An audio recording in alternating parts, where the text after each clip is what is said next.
നമസ്കാരം. പിണറായി വിജയനും ഭാര്യ കമലയും മകൾ വീണയും കൊച്ചുമക്കളുമൊക്കെ മുഹമ്മദ് റിയാസിനൊപ്പം പോയിരുന്നു. ഇന്തോനേഷ്യയിലേക്ക് പോയതിൻ്റെ ഗുട്ടൻസ് എന്താണെന്ന് ഇനിയും ആർക്കും മനസ്സിലായിട്ടുള്ളത് പുറത്തു വന്നിട്ടില്ല. കടൽക്കാറ്റ് കൊള്ളാനാണ് പോയതെങ്കിൽ കേരളത്തിൽ അറബിക്കടലും കോവളം ബീച്ചുമൊക്കെ വെറുതെ കിടക്കുന്നുണ്ടായിരുന്നല്ലോ. എന്തുകൊണ്ടാണ് അങ്ങോട്ട് പോകാതെ ഇന്തോനേഷ്യയിലേക്ക് പോയത്? പിണറായി വിജയനും ഭാര്യ കമലയും മകൾ വീണയും കൊച്ചുമക്കളുമൊക്കെ മുഹമ്മദ് റിയാസിനൊപ്പം മുസ്ലിം രാജ്യമായിട്ടുള്ള ഇന്തോനേഷ്യയിലേക്ക് പോയതിൻ്റെ ഗുട്ടൻസ് അല്ലെങ്കിൽ അതിനകത്ത് എന്താണ് രഹസ്യമെന്ന് ആരും ഇതുവരെ പുറത്തു വന്നിട്ടില്ല. ആരൊക്കെ അവിടെ നിന്ന് തലയിൽ മുണ്ടിട്ടും തട്ടമിട്ടും പേരുമാറിയും തിരിച്ചു വരും എന്ന് സംശയിക്കുന്ന മലയാളികളുടെ എണ്ണം കുറച്ചൊന്നുമല്ലായിരുന്നു എന്നുള്ളതാണ്. ഇന്ത്യയേക്കാൾ പിന്നാക്ക രാജ്യമായിട്ടുള്ള ഇന്തോനേഷ്യയിൽ കുറേ മുസ്ലിം പള്ളികളല്ലാതെ കാര്യമായ കാഴ്ചകളൊന്നും ഇല്ലാത്ത സ്ഥലമാണ്. മീൻപിടുത്തവും കൃഷിയും തൊഴിലാക്കിയ ഈ ദ്വീപ് രാജ്യത്ത് പിണറായിക്ക് കാണാൻ പറ്റിയതും കച്ചവടം നടത്താൻ പറ്റിയതുമായിട്ടുള്ള സംഗതികളൊന്നും തന്നെ ഇല്ല എന്നുള്ളതാണ് വസ്തുത.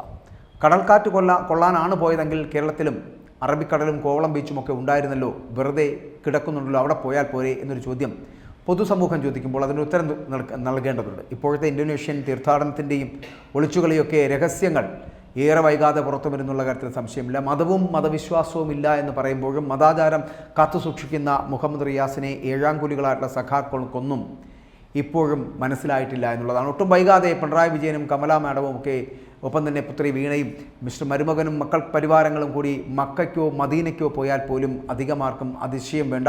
എന്തായാലും കാരണഭൂതൻ പിണറായി വിജയൻ്റെ രാജി വോട്ടെണ്ണലിന് മുൻപോ വോട്ടെണ്ണലിന് ശേഷമോ എന്നതേക്കുറിച്ച് മാത്രമേ അറിയേണ്ടതുള്ളൂ എന്നുള്ളതാണ്. കാരണം കേരള സംസ്ഥാനം കണ്ട ഏറ്റവും അഹങ്കാരിയും പരാജിതനും വഞ്ചകനുമായിട്ടുള്ള മുഖ്യമന്ത്രി എന്നുള്ള ഖ്യാതി പിണറായി വിജയൻ ഉള്ളതാണ് എന്ന് കാലം തെളിയിക്കാൻ പോകുന്നു എന്നുള്ളതാണ് വസ്തുത. കാരണം ഇത്രത്തോളം ഭരണപരാജയം സംഭവിച്ച മറ്റൊരു നേതാവ്, മറ്റൊരു ഇടതുമുന്നണി സർക്കാർ വേറെ ഉണ്ടായിട്ടില്ല എന്നുള്ളതാണ്.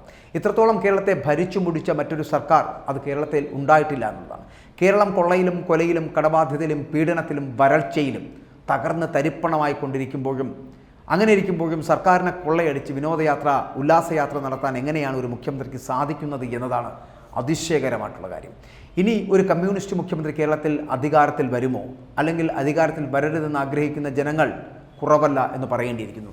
കമ്മ്യൂണിസ്റ്റ് പാർട്ടിക്കും പോളിറ്റ് ബ്യൂറോയ്ക്കും മുകളിലായി പടർന്നു വളർന്ന പിണറായി വിജയനെ ഒതുക്കുവാനും നിയന്ത്രിക്കുവാനും പാർട്ടി സംവിധാനത്തിൽ തന്നെ മറ്റൊരാളില്ലാതായിരിക്കുന്നു എന്നുള്ളതാണ്. ഏകാധിപതിയായി പിണറായി വിജയൻ മാറുന്നു. ന്യായീകരണ തൊഴിലാളികളുടെ ഏഴാംകൂലി നേതാക്കളായി മാറിയ എം.വി. ഗോവിന്ദനും ഇ.പി. ജയരാജനും ഉൾപ്പെടെ പിണറായിക്ക് തട്ടം പിടിക്കാൻ മാത്രം സ്ഥാനപദവികൾ വഹിക്കുന്നവരായി അധപ്പതിച്ചു പോയിരിക്കുന്നു എന്നുള്ളതാണ്.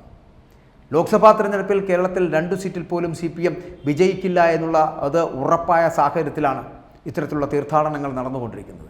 കേരളത്തിൽ UDF വിജയിക്കുവാൻ കാരണം UDF നേതാക്കളുടെ മിടുക്കൊന്നുമല്ല എന്ന് തന്നെ പറയട്ടെ, മറിച്ച് സകല നാശത്തിനും കാരണക്കാരനായിട്ടുള്ള പിണറായി വിജയനോടുള്ള ജനങ്ങളും അവരുടെ അമർഷവും അതൊന്നു മാത്രമാണ്. സകല കുഴപ്പങ്ങൾക്കും കാരണക്കാരനായിട്ടുള്ള പിണറായി വിജയൻ രാജിവെച്ചാലോ കസാരയെ തുറന്നാലോ അത് കേരളത്തിന് പ്രത്യേക നേട്ടമൊന്നുമില്ല എന്ന് പറയട്ടെ. 3 രാജ്യങ്ങളിലെ വിനോദയാത്രയ്ക്ക് ശേഷം 2 ദിവസം നേരത്തെ മടങ്ങുന്നത് കൊണ്ട് ആർക്കും ഒരു പ്രയോജനവുമില്ല.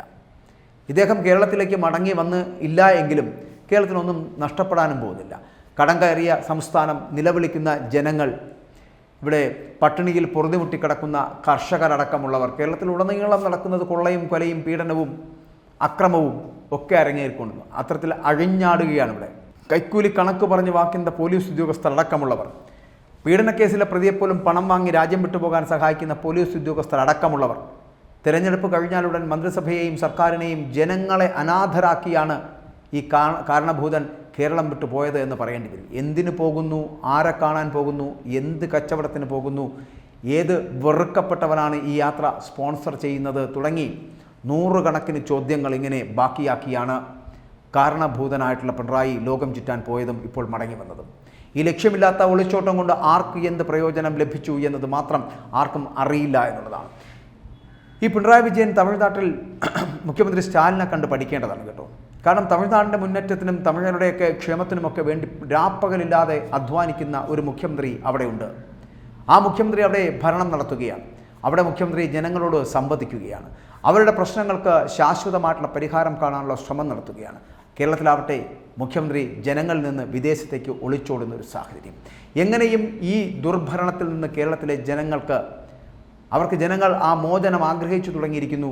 അതിനുള്ള സമയം സമാഗതമാവുകയാണ്. പിണറായി വിജയനും ഭാര്യയും മരുമകനുമൊക്കെ കൂടി നടത്തിയ ഇന്തോനേഷ്യൻ യാത്ര എന്തിനായിരുന്നു എന്ന് ഇന്നല്ലെങ്കിൽ നാളെ പുറത്തു വരും.